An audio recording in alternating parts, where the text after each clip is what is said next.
Opisyal nang inilunsad ang Saulog Tagbilaran 2026. Sektor ng turismo, target pang palakasin sa tulong ng isang hakbang. Kung ano yan, silipin sa sentro ng balita ni Jessie Atienza ng PTV Cebu. Ito ang Friendship Park na simbolo ng kapayapaan at pagkakaibigan sa Tagbilaran City.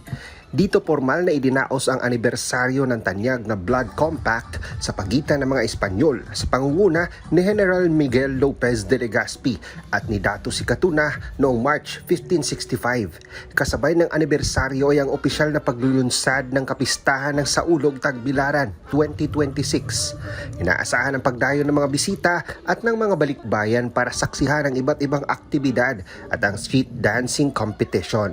Espesyal ang kapistahan dahil ngayong taon din, opisyal na inilunsad ang Tagbilaran Tourism Development Plan na layong magpalago ng turismo ng lungsod na kilalang business hub ng lalawigan ng Bohol.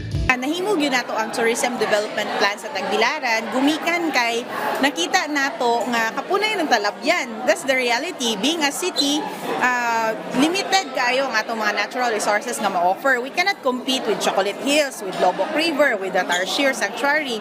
So what we are doing right now is we want to develop the Friendship Park.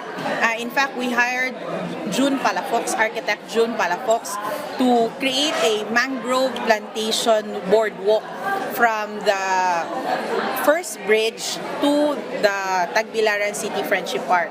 That's part of the tourism development plan. Aside from that, we're also promoting sports tourism through the Tagbilaran City Coliseum. Sa gitna ng problema sa patuloy na pagtaas ng presyo ng krudo at gasolina, tiniyak naman ng lokal na pamahalaan na hindi makakaapekto sa mga aktibidad ang krisis na kinakaharap sa ngayon.